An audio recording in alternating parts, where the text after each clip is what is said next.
Hello, 6th grade math friends. Today we're going to do a culminating activity reviewing lessons 6.2 and 6.3 on fractions, decimals, and percents. You will need paper, pencil, pens or markers, and a ruler to complete this activity. Now that you have your materials, let's look at some fraction, decimal, percent equivalents. You know the fraction 1/2. Now identify the equivalent decimal and percent. Here is what you should have come up with. 1/2 is equal to 0 and 5/10, or 0 and 50 hundredths, and 50%. Let's try one more. The decimal 1 and 75 hundredths is equal to what fraction and what percent? Give it a try. Hopefully you were able to come up with the fraction 1 and 3/4 and the percent 175%. Now you're ready for the activity. Okay, now we're ready for the activity. First thing I need you to do is to take your pencil and ruler and make a number line. Or if you have the materials, you can make a clothesline. Once you have your number line, mark the benchmark numbers 0, 1/2, 1, 1 and 1/2, and 2. Just as I have done.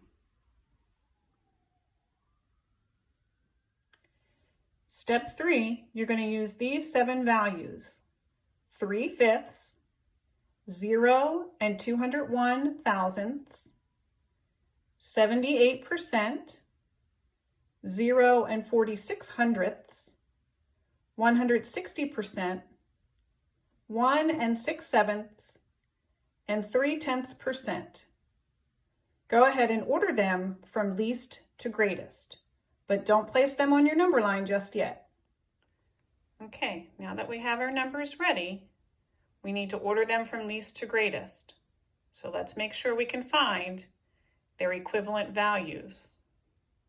We can make them all fractions, we can make them all decimals, or we can make them all percents.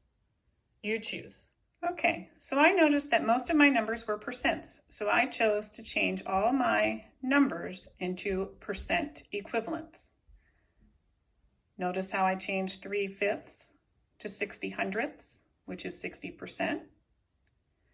0 and 201 thousandths, I moved my decimal point 2 places to the right to give me 20 and 1/10%. 46 hundredths is 46%, and 1 and 6/7, I created a number line and then divided out 6/7, and I noticed that it was going to be 185 and 7/10 and a little bit more percent.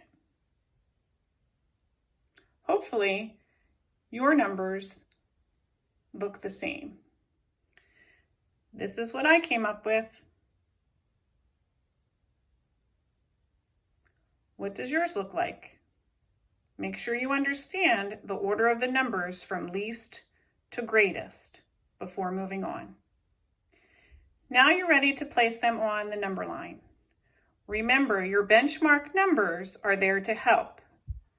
Maybe you want to write the percent equivalents of those benchmark numbers before you place your numbers on the number line.